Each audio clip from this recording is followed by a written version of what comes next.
truth? Oh, I'm all ears. Okay. The truth. I always tell the truth, even when I lie.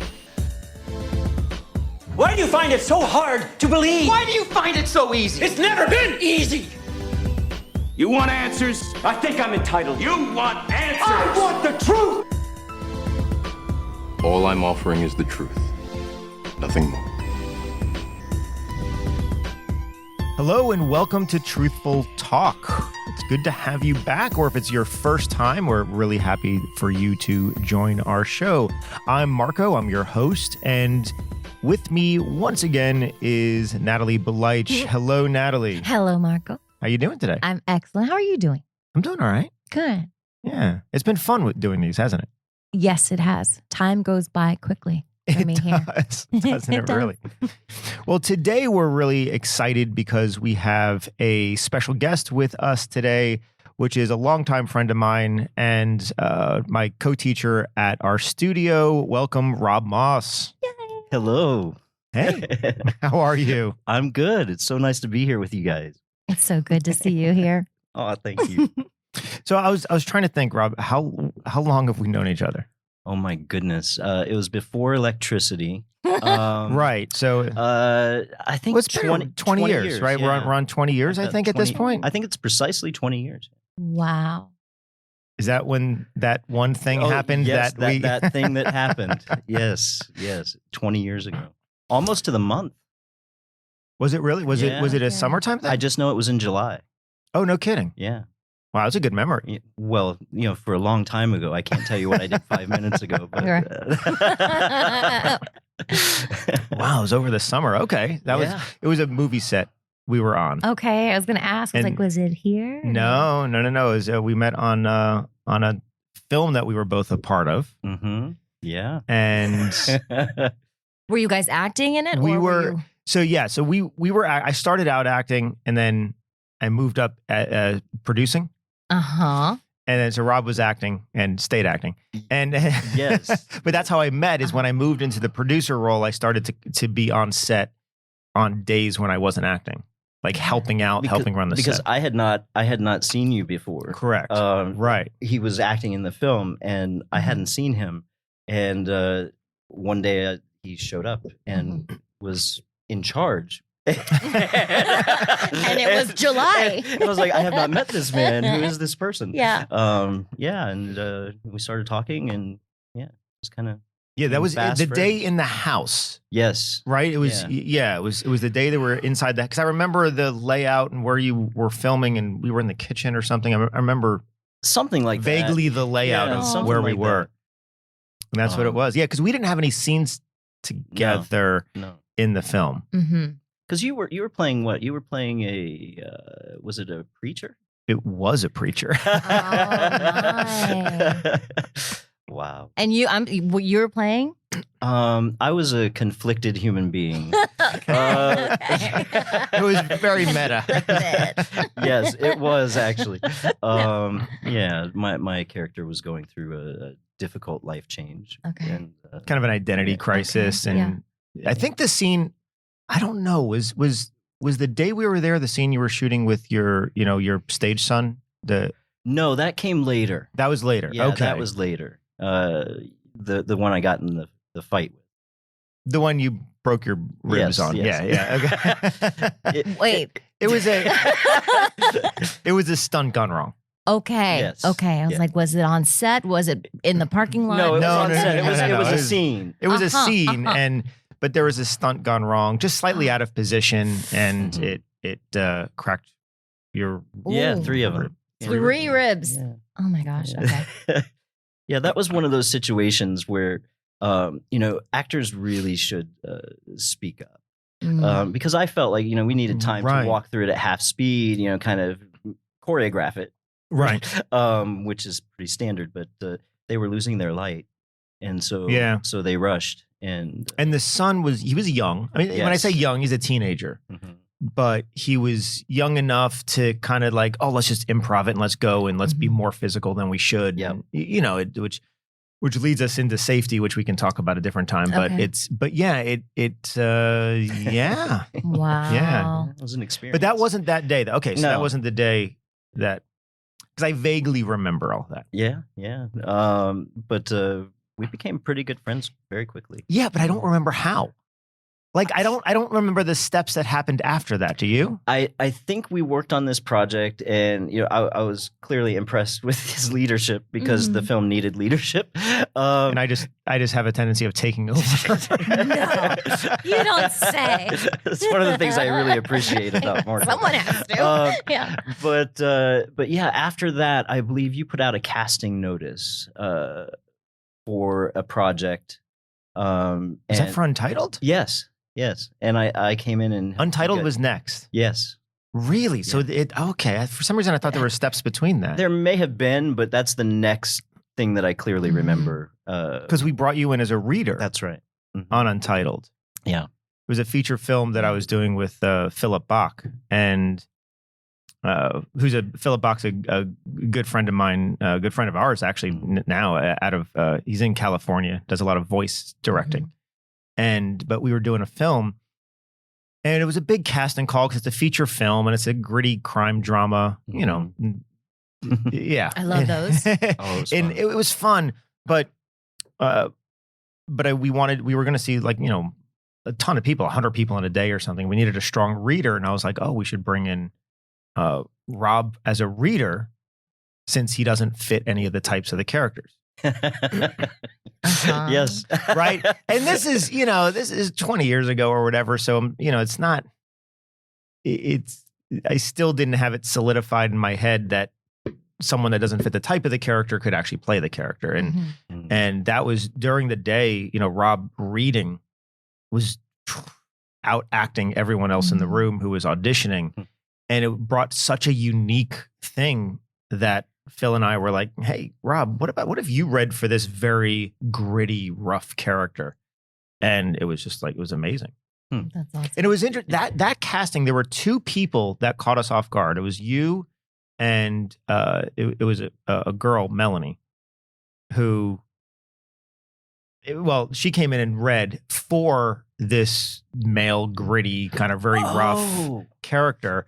And it was one of these things where we actually thought, wow, that would be an interesting choice. It was written for a male character, very Reservoir Dogs type of thing. And so but when she came in and read and brought this really cool vibe, the thought went through Phil's head of, wow, maybe this could work.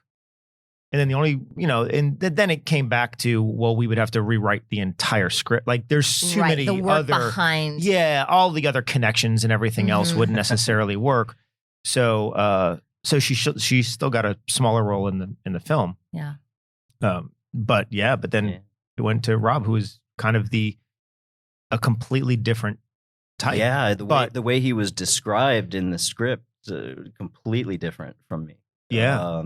And I was astounded that Phil and you asked me to read for it at the end of the day. Wow, Phil came up and he says, would you just do me a favor? Would you just for fun, would you just, give us your take on it? And sure, And, so you got happily bamboozled. You didn't know. You're like, just for fun, I'm going to read. Well, it was an interesting project. It was kind of film noir. It was black and white, and kind of had that vibe of kind of older films. Yeah. But also, like you said, a gritty crime drama kind of thing. And so it was very interesting to me, and to get to play a character like that that's so outside of my type was just a lot of fun. That's amazing. Really fun. It was awesome. It was a great experience. And then, of course, we went through that together. And then from there, I tried to drag Robb into producing. I was like, come produce with me. Oh, yeah. And which we did Because of You, which is another feature film. We did The Gossip Shop, which was a comedy pilot, a sitcom comedy pilot. We did a couple things. Yeah. And then Robb's like, peace, I'm out. That side of it's not for me. I don't produce, I just act. It's not for me. Really? You really didn't? So you gave it a go. I did. But it's just something. Yeah. Yeah. We all have our passions, you know, and I think I would like maybe some roles behind the camera, but not I don't think that's for me. And it's still, to me, elusive, like what they do. And then when you kind of get a little hint behind the curtain, you scream and you close it back and you run the other way. Yeah. Producers do everything. That's right. I love And that. they're, it's the one thing, and I think it's just they don't know how to give like an Academy Award to producing. And there's so many producers that do you give it to the production team? Do you give it to the lead producer? But it really should be awarded, because without good producers, you're not making the film or this play or anything else. Producers are in charge of making everything happen. Everything. They're in charge of the locations. They're in charge of wardrobe. They're in charge of props. They're in charge of the actors and getting all the contracts signed. They're in charge of all logistics. They're like everything. That's Art crazy. department. Everything that happens is a producer's job. And it's which I personally love, but I like the responsibility. It suits your falling on me. personality. Yeah. It does. It does. That's so interesting. But they're the unsung heroes on a film project. Well, the they director gave gets all the like. So a director comes in and says, "Oh, this is what I want. I want it to look like this, and I want this to be in the background and all." So that's what the director says. The cinematographer will say, "Okay, this is how we can do it." But then that gets handed off to a producer who actually has to get all the things to get it done. Okay. The producer has to get the locations or the soundstage or the equipment or the materials, or that's all production. It was a great experience. I wouldn't trade the experience for anything because it's given me a kind of insight into that side of something that I've been in most of my life that I knew nothing about. So in terms of what I learned through that, I wouldn't trade it for anything. But it's because something like Gossip Shop was fun. Oh, it was a lot of fun. That was a lot of fun, which was it was a half-hour comedy pilot type of thing. It was very Set in very a hair fun. salon. Set in a hair salon. Yeah. Is there a way to view this, or is there like some archival thing? Do I have to go deep and get this out just for those who'd like to watch? And I honestly don't even know where that one is. I don't think we have I because have a this copy was of it somewhere. this was before Who digital. knows? Like it's before computers and digitals, not before computers, but I mean before Almost. it was almost back then. But yeah, so it's I'll have to see if I have a copy I can digitize. Maybe. Yeah, I do have a copy of it somewhere. You do? Okay. Yeah, I should. I'm I'd sure have to I look do. for it, but that'd be wonderful. And then it exists. Because of You was the second film that Phil and I did. And then that was one that you were producer on, but then also First you and I AD. acted in. Yeah. in that one too. Well, you played a first AD. While I was Yeah. the So because I played, my character was a director, and then Rob was my first AD. Like our cute. characters were, which was very, very fun. It was fun. That was so much fun. That was such a good project. That's Wow. awesome. And I guess from there we did that very weird audition. We did a couple of weird auditions together. Oh yeah, that's right. I forgot The about the DRR one is the weird one. Oh, that was very odd. Yeah. That was very odd. Yeah, I know I'm being cryptic, but there's some things I just don't, I mean, there's some Right. things that don't, you don't need to know exactly what it is, but I was like, is that an acronym? it is. It's Yeah. an acronym for a project hear that you, was yeah. just quite, the audition process was just weird. And in hindsight, extremely inappropriate. It was very inappropriate. But I mean, until things cracked open in 2014, we didn't really, we didn't even mention inappropriate. It was just, Right. You would say, well, that was a weird audition. Yeah. But now it's like, that was an inappropriate. It was. And these Audition. strange auditions that we went to, somehow I seem to get involved in those projects. Somehow.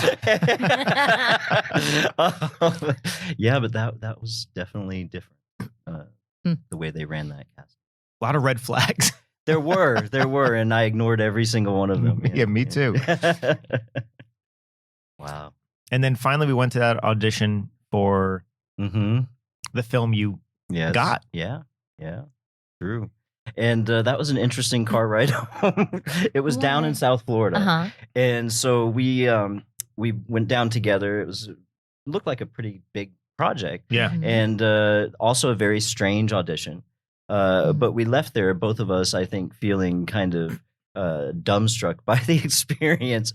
And I never expected to hear from them again. I don't know if you did, Marco, but No. And a couple weeks later, I got this phone call that they wanted me to play a role, and I was excited about it. Yeah. Then I got a call back for it. Yeah. Oh, yeah. wow. It was an audition where we were going down. It was in West Palm Beach, and it was a monologue. They were asking for a monologue, and then they might have us do a couple of other things. And we're like, okay, that sounds good. And so we go down to this thing. It's in a school and like a cafeteria or something. Big place.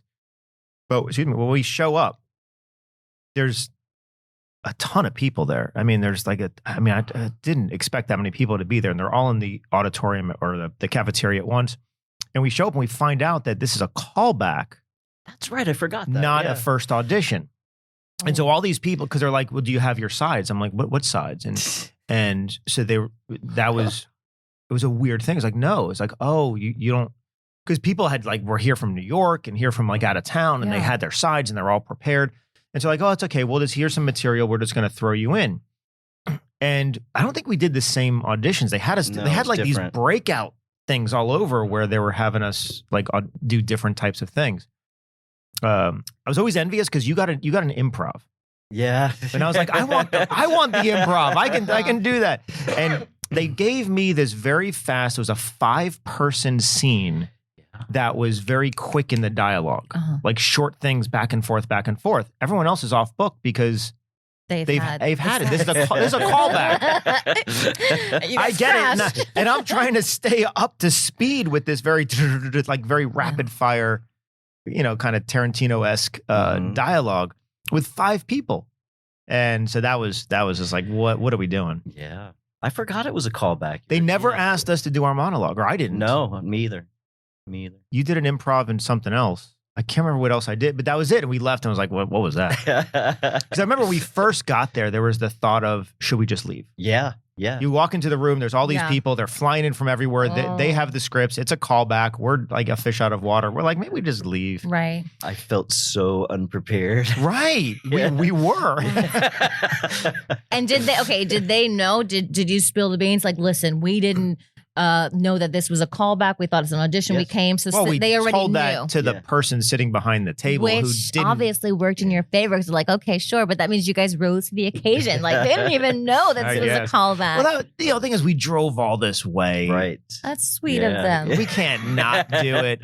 Yeah. And so we ended up doing it. And Rob got offered a big role in there. And then I was up for a role that eventually went to somebody else, but that was the right choice. So moral of the story is like, show up, do it, show up and do it. That's right. You never know. Well, I don't want people to think like, don't come in unprepared. Just show up and do the best you can. You just never know what they're thinking. The fact that we both got a callback is amazing. Right? Yeah. And back then, I don't know if I could have played, it was such a different character than who I am that I don't know if I could have played it back then. I always felt like, no, this is the other guy they have up for it is better because he's actually more like that type person of that character. Today, I could easily play it, but back then, I don't think I was ready for it. But it was an interesting experience. And show up and even like with Rob being the reader. He came in knowing like, no, you're not right for the part. You're just going to be a reader. And then ended up getting a part because he's just doing really good work as a reader. Yeah. So that's for actors, just get involved. Any way you can, get involved. Go to auditions, even help out with the auditions. It's so important. I mean, it's you can't get anything unless you are present. And I think the more you can get involved in every aspect, if you're interested in film acting or something like that, the more you can get involved, the more you can participate in, be a PA, be an assistant, be whatever you can be, because all of that is going to add to your knowledge base eventually, and you're going to have an appreciation for the way all of these things work. Showing up is half the battle sometimes. Yeah. Don't you think? Right. Yeah. I mean, just because you don't know what's in their heads. And that's right. Casting directors often don't know what's in their heads until it walks through the door. That's a very common thing. They have an idea. Yeah. But as you were talking about Melanie and myself, I mean, sometimes that idea can change instantaneously. So go. Show up. Yeah. Just show up and don't be afraid to ask to audition for something that's out of your type. Because even if even if you're not right for this project, directors and producers will be thinking about you for a future project, as what happened with you, Nat. For the theater, you auditioned for Tape, which was our second show in Theater on the Edge, and just weren't right for the part in the sense of, because, right, I mean, acting wise, you were easily there, but type wise, it didn't fit with Zach and Joey. So we needed someone that fit in with this, that felt right. And I remember it was you and then two others that we were considering, and it ended up going to Megan, who just felt like Megan, Zach, and Joey. They felt like that was right. Because you need to have that believability that these are longtime friends, and the ages need to match, and well, that's something I've learned over the years is that casting folks, because you and I have done a lot of castings as well, and so one of the things I know from being on that side of the table is you want to cast when you have a good actor that comes in, you want to cast them, you want to find something for them, and so even though it may not happen this time, you're going to remember that person, right? Because they came in, they were professional, they did a great job. The rapport in the room was nice. And so you're going to make a mental note of that person. Yes. And even if you don't have something for them in this project, the next time it comes around, you know who would be great for this? Right. And you call them in. And so I think that's something that is worth taking note of. For sure. Because it's all about building those relationships and making yourself known to people. And doing that in a way that makes them want to work with you. Yeah. I think that's it's so important for people starting off in acting, or they think that it's just, I have to land this audition today, now, because, et cetera, et cetera. Yeah. And I mean, when you don't recognize that that's not even what it's truly about at the end of the day, because you don't know what's in front of you, what's behind you. It's just showing up, like you're saying, but that being able to be in front of somebody, showcasing what you can do. There's not many industries, or actually just industries like remember you. You know what I mean? Like whatever. But this industry, they do more so than others. Like, remember that person from this way. Like, let's go in the file, and they have all the files, and they have all this stuff. That's right. And the information. But this one is just a wonderful place to take that pressure off oneself, because I think that's a big learning lesson. Even I had it. I think we have to take the long view, to say, you're building something over time. And so each time you go into audition for any casting director, you're establishing something, you're building something with them. And I think that, I used to have that mindset too. I recall a play that I wanted to do very, very badly, The Elephant Man. I wanted to do it. And my nemesis got it. But I had that mindset, like, I'm going to go in, I'm going to get this job, I'm going to do this thing. And what I've learned over the years is that each of those is simply an opportunity, right? It's simply an opportunity to act, number one, to work on your craft and to do this thing that you love to do. And if you end up booking a role, that feels like a bonus to me at this point. It's something that's, oh, wow. Now I can take a break from auditioning for a minute, because now I got a role. But auditioning is an actor's full-time job. Oh, I think so. I mean, that's what it is. And you can't go in with the mindset that, this is it. This is the one thing, because you're going to have more. The long game. Yeah, that's right. I love that, because it does. It takes away from that. I mean, I know acting friends who are, let's say, earlier in their journey, and they are losing their minds under pressure because of the fact that they didn't get it. And why did this person get it?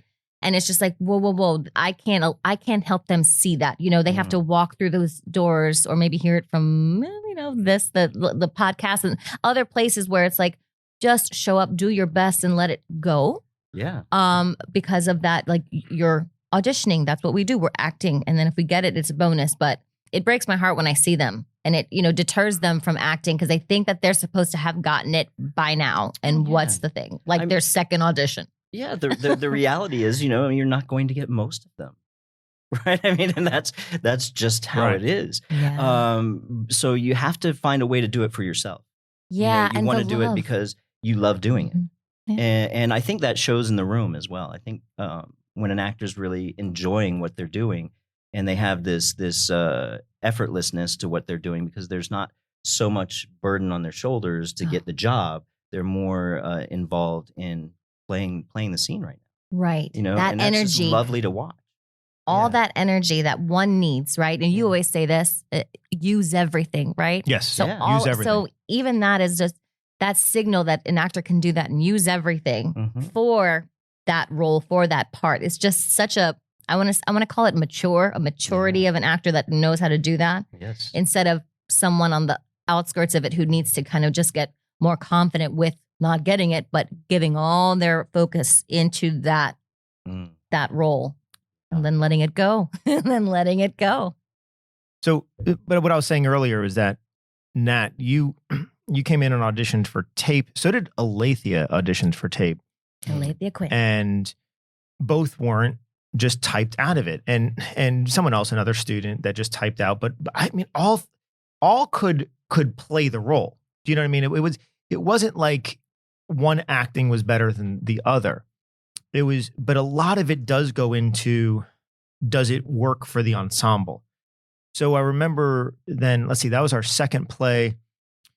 Our third, fourth, fifth play, that's when I remember calling up Alethea and just saying, hey, do you want to have a cup of coffee? And then just saying, do you want to be in this? Like, do you want to be in proof? And that was just right away. And that was from the tape audition. Yeah. Mhm. So to me, she had already booked something from the tape So audition, beautiful. which was a year earlier. Mhm. But I didn't have anything. But a year later, I didn't need to see her re-audition. Mhm. It was like, nope, do you want this? That's so wonderful, right? And then the next play was then Gideon's Knot. And I was already sold on you, but we needed to bring you in for the director Uh-huh. because I wasn't the director. Right. So I couldn't make that decision. So I brought you in. It was an easy sell. But it just goes to show when we're auditioning, we're not only auditioning for that one project. So true. We're auditioning for anything else they might do. That's right. And just so like you were saying, it's not just about that one thing that they're doing. You know, and another thing that I didn't realize early in my acting life is that so much of it is completely out of your control. You know, Yeah, you know, right. What type you are, what your essence is, that is what you are, and that's out of your control. What they're looking for is out of your control. You know, there's so many elements that we try to, manipulate, but really the only thing we can do is prepare ourselves as well as we can and go in the room and do the thing. And sometimes you're not right to, like you said, work with the rest of the cast, or it has to, they have to look a certain way, or be believable in a certain way. And so you really just have to do your best work that you can and, let it go. There is, because I mean, there was a lot of things that you and I auditioned for, like the same part. Mm-hmm. And of course, back then you think of, oh, well, whoever they're going to select is the better actor. And it's like, no, we're so different in type that if like whatever direction they go in, a type has to come into that. Right. Yes. So it's as an actor, we have to let go of this idea that, oh, this person's a better actor, or they think this person's a better actor. It's like, no, they're just better for this role. And when I say this role, they're better for this version of this role as seen through the eyes of the director. Right. Yeah. And often it's not it's so subjective anyway, but it's not what we would say, oh, that was the best performance. It's not that person that always gets cast. Right. Sometimes it's not about that at all. True. And so, I mean, when I'm casting, I like to try to find the best actor I can find, but it's sometimes that is not the deciding factor. I'd say more often than you would imagine, that's not the number one thing. I'm thinking about the documentary or about De Palma, and it shows that he has like a photos with Spielberg and Scorsese, young. They're all there, but they've already become directors in the studio. Right. And long story short, one guy was auditioning, and I want to say Star Wars, right? And De Palma's like, hey, listen, I can't do it right now, but can you go ahead and like audition for Carrie for me? Because I can't kind of, they audition not just for Star Wars, but like they all did it at the same time. Meaning is like the sides or that stuff was all similar. And then they kind of went in different ways to like, okay, this, I saw her for Carrie, or her, like I would like her. Like it was just one big audition that they were utilizing at one time that I didn't even know that you were able to do or that people in the industry do. Yeah. So there's so many things that you aren't even what you're reading for sometimes isn't for the project that is literally in your hand. You think it's just for a whatever it is, and then you don't know. Yeah. You know? That's unusual for film. That situation. I get it. It's very common in theater. Uh-huh. Right? You go to a regional audition or you go to a seasonal audition for a specific theater, and you're being considered for a lot of shows that they might be doing that season. But film, they used to do it more back in the day. Okay. Collective auditions. Yeah, I wasn't doing film back in the day. Yeah, I was only doing theater back. It was well, it was there was an efficiency to it. Yeah, you could save money having multiple directors in a room and. Just very just interesting. You just don't know what the casting, what you really are there for. You don't know what's behind the scenes. Yeah, right. So just do the thing. That's right. Do the best Enjoy that yourself. you can. Enjoy yourself. Because you just never know. When we were putting together the cast for Say Goodnight Gracie, there's 5 people. They have to be friends. Well, there's 4 plus your character, Nick, right? Who was the one outsider. Yeah. So you were the one that could be different. And I remember in casting, it was like, okay, so Catherine can be a little bit different, a little bit older than the rest of them, but the others had to be 28 years old because they were going to the 10-year high school reunion. They had to be lifelong friends. It was like, okay, how do we piece this together and do that? And so that was very, we had to be very careful as we kind of put all that together. But it worked, it worked out really well. But I mean, in saying that, it's not just about every actor thinks they can play every part. We want to. We want to. And we think that but really what I try to tell actors, look, if you're not selected, don't take it in any negative way. And I know it's hard not to. We take it as a rejection, but don't take it as a rejection. You don't want to be part of a project that you're not right for. Like if you don't fit in, you don't want to be, because otherwise you're not going to have a good time. It's not going to gel. You're not going to feel right. I mean, yeah, you got selected for this project, but if it doesn't turn out the best that it can, then why be a part of it? I don't know if I've ever told you this, but I was cast when I was 19 years old, and I still look very much like a child. I was 19 years old. I was cast as a married man with 5 children. Really? Yeah, in a play, and it was one of the most difficult acting experiences of my life, still to this day. I felt so out of place, and as you were saying, you don't want to be in that situation. Right. I think that theater simply cast me because I showed up. I don't, that was a strange experience. Yeah. So yeah, definitely take your point. Yeah. So it's always interesting. Casting to me is so interesting how it has to me, there needs to be a believability from the audience of who these people are. And we can't, if we jump age too much, that's a big one. And age is not how old you actually are. Age is how old you can be perceived by an audience. So that's the thing that we have to 100% to look at, right? We in acting, we don't ever reveal our actual ages. Not like for auditions, because what happens is if I'm a casting director and you come in, and let's say I am doing that one part, and it's like, oh, I need someone that's like newly married and stuff like that. And it's like, oh, well, Rob, you look like that part. And then how old are you? And you say, I'm 19. I'm like, ooh. Immediately, I now have information that's conflicting. And it's like, oh, that doesn't work. Yeah.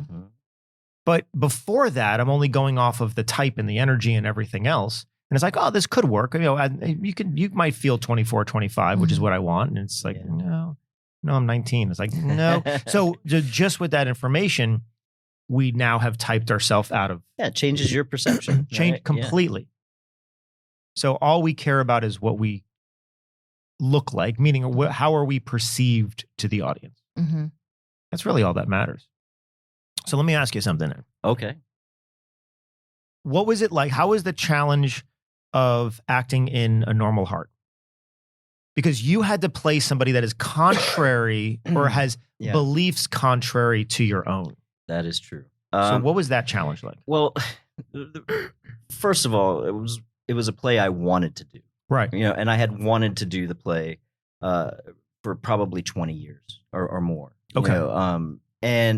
And so I was getting to a point where in age, perception, as you were just speaking about, I was getting to a point where I was going to age out of it. Yeah. And so this opportunity came up, and I was offered one role, and then as I was preparing that role, the person that turned it down came and was available all of a sudden, and so they switched me into another role, and this is the one you're referring to, which is the older brother, which is the older brother who just had beliefs and ideas that are so opposite of my own. Yes. And so the challenge for me, number one, was to switch my perspective from these two roles. But the big challenge was, what can I find about this man that I can specifically relate to? Or how can I find a way to fall in love with this character? Okay. And that was a big challenge. And the thing that saved me there, I think, was because there are some characters that they're just so far, and there's a voice or a story that you don't particularly want to tell. Right. And so I think the challenge for me, luckily he was a historical person. Yeah. A real person. And so I did my research as you always do, and I learned that later, after the events of the play, he became kind of an advocate for the community, the gay community, and made a big difference in overturning certain laws in the state of Texas, I believe. Oh, no kidding. And really became a different kind of human being. And so it was his future self that I fell in love with. And then appreciating the struggle of coming to terms with one's own point of view and open to accepting perhaps a different point of view, and the fact that he went through that experience is how I found my way in. So his ability to change. That's right. And be more open. And because his love for his brother was so immense that because he took care of his brother, he kind of raised him. Right. And so his love for his brother was so large and so profound that it caused him to want to change, and so that's how I began to identify it with the character, because I've held viewpoints that have changed over the years. Sure. And as most human beings do. So, but that was the big challenge in the role for me, and to play him at that point when he was still possessed of those kinds of thoughts and points of view. So I mean, basically, he was the antagonist. Oh, he was definitely definitely the antagonist. But that play was remarkable to be a part of. It really was, because it dealt with subject matter that I lived through, as a human being, and a very dark time. And so it was both easy and difficult, if that makes any sense. Sure. It was easy in the sense that I could relate immediately, but it was difficult to revisit. Yes. I think that's how I would explain Okay. it. Yeah. All right. Because we get that question a lot, from students, that how do you step into a character that I guess has beliefs or sees, how do you do that? The character sees the world so differently than you. How do you shut off your own beliefs to step into that character? Yeah. For whatever reason, I like doing that. So I don't have that issue. I do too most of the time. Yeah. But it does come up, I mean, quite a bit, where it's like, well, I don't know if I could play someone that does this, or I don't know if I can play someone that, Yeah. Which sure. I mean, which my response is, well, yeah, I mean, if you can inhabit the point of view of the character, if you can't go all the way for the character, then don't. Then turn down the part. Mm-hmm. Yeah. It's better that you turn down the part, give it to someone else that is able to go there, than to take it on and only go partially there. It's very important. If you can't find something to appreciate about the character, even if you don't agree, right? Which often we don't agree with what they do or how they do it. But you have to find something that you can take in and say, okay, well, this is like what to me? Yeah. And some way to relate. I think if you're in a position where you're judging and looking at a character in a certain way, I think it makes it almost impossible. It does. To play them in a authentic way. You have to love them. Yeah, you do. You really do. I believe that. Did you have any conflict with that either for any of the characters you played? No, I'm like not even Corinne.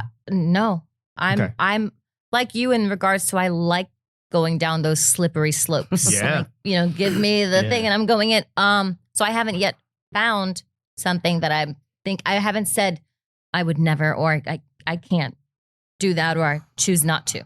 I think of other actors that have done some stuff like Alan Whitehead and things like that I think are like, ooh, okay, that's some really delicate material.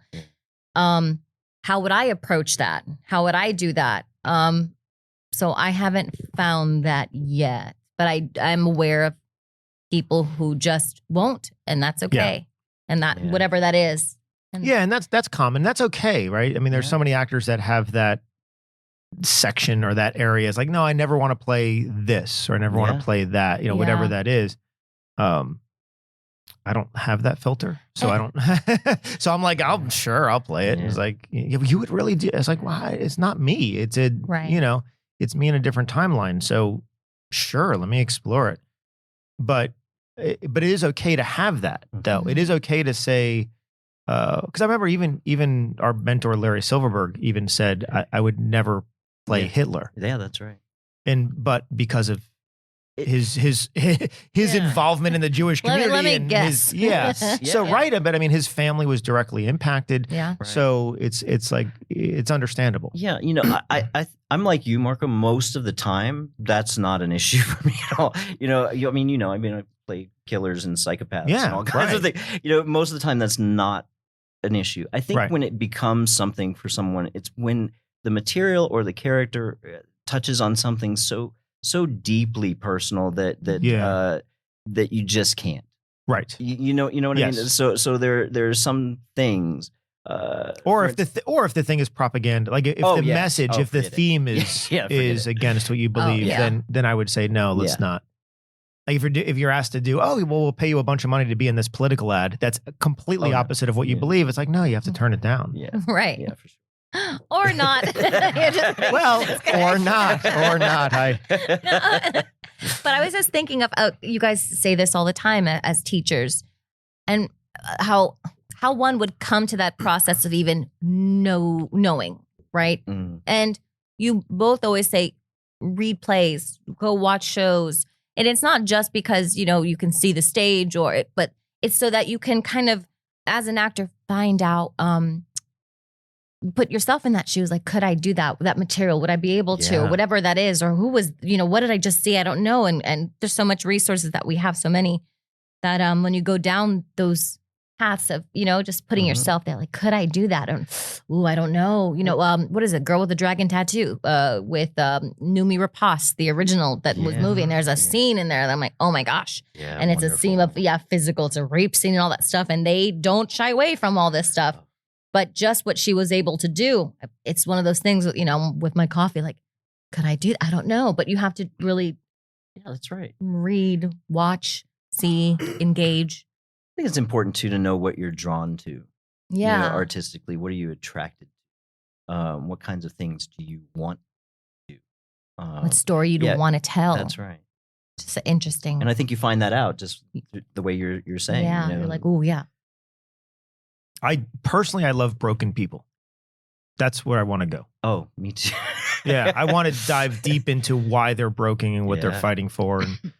And that's... Well, your role as Barry in talk radio. Very broken person. Yeah, that was just remarkable. Which is what I loved about it is discovering, because it's not on the page, right? It's not. The script of talk radio is talk radio. I mean, it's what we're doing now. It's in the title. But to find, all the elements of why Barry's so broken, and it was so much fun to do. And that's what I love. And I love characters that are, and the audience doesn't know how different they are than you are. True. They don't realize it. Many audience members are like, oh, that's just they you. Must be kind of like that. Yeah. It's like, no, I'm really not. Yeah. But it is interesting to go down that. I love finding those things. I'm still awestruck by the technical prowess that it took for you to do that role. That was, you mean running the board and everything? Remarkable. That was so much fun though. I could tell you were having fun. It was amazing to watch. If it doesn't scare me, I don't want to do it. That's wonderful. And so that's why I was like, you know what? I'm going to run this thing from stage. Terrified. Perfect. That way, if it doesn't work, it's on me. Yeah. It was incredible. But I'm the one tech would call to fix it anyway. So I'm like, well, let me just have it on stage. And then if it breaks, I'll fix it. Oh, man. Yeah, that was a lot of moving parts in that. But I felt, as we went through it, I remember this feeling like if I hit a button and something doesn't happen, like tech has to be too, not that they wouldn't be on the ball, but they can't see the subtleties of what I'm doing with the board. They don't know what button I'm hitting. Like it's so just giving me the freedom to just put callers on and off and adjust the board as necessary. It was like, let me just do that. And we gave a little bit to Alex too. Alex had some board ops that he would do, and it worked really well. So awesome. That was fun. It was. That was a lot of fun. Okay, so that's actually that's I saw you have a moment. Yeah, I was like, well, we almost came to a conclusion of a topic, which was nice. Which actually is the end of this session. So see, time goes by quickly. Time It's flies. over already. Really? Yeah, that is it. Believe it or not, it flies by. So any advice that Rob, that you could give to anyone thinking about acting, starting acting? What's your best advice? I think the number one thing I would tell somebody is just begin.